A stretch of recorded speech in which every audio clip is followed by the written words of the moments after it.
ஒரு கிராமத்தில் அர்ஜுன் என்ற ஒரு இளைஞன் வாழ்ந்து வந்தான். அவனுக்கு ஒரு பெரிய தொழிலதிபராக வேண்டும் என்ற கனவு. ஆனால் அவன் எதை தொடங்கினாலும் தோல்வியே அவனை சந்தித்தது. அவனது நண்பர்கள், குடும்பத்தினர் கூட அவனை இழிவாக பேசத் தொடங்கினர். அவனும் அவன் கனவை விட்டுவிடலாம் என்று நினைத்தான். ஒரு நாள் மனம் உடைந்து தனது பாட்டனை சந்திக்க சென்றான்.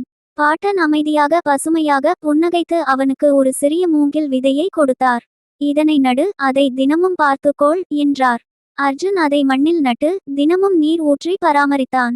ஒரு மாதம் சென்றுவிட்டது, எந்த மாற்றமும் இல்லை. 6 மாதம் ஆனது, இன்னும் ஒன்றுமில்லை. 1 வருடம் சென்றது, 2 வருடம், 3 வருடம், ஆனால் அந்த விதை எந்த அறிகுறியும் காட்டவில்லை. அவனது குடும்பத்தினர் மற்றும் நண்பர்கள் அவனை நையாண்டியாக பேசினர். இந்த விதையை வளர்க்கும் நேரத்துக்கு வேறொன்று செய்திருந்தால் ஏற்கனவே வெற்றி பெற்றிருப்பாய் என்று கூறினார்கள். ஆனால் அர்ஜுன் தனது பாட்டனின் வார்த்தைகளை நினைத்து தொடர்ந்து நீர் ஊற்றிக்கொண்டே இருந்தான்.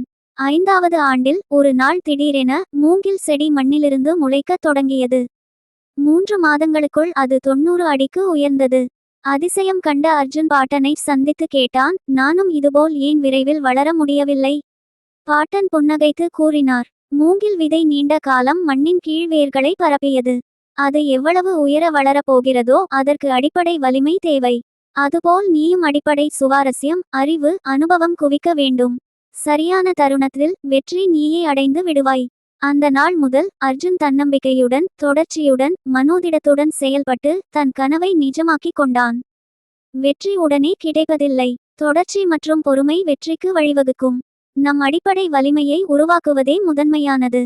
நீங்கள் களைத்துவிட்டால் கூட நீங்கள் வளர்வதை நம்புங்கள்.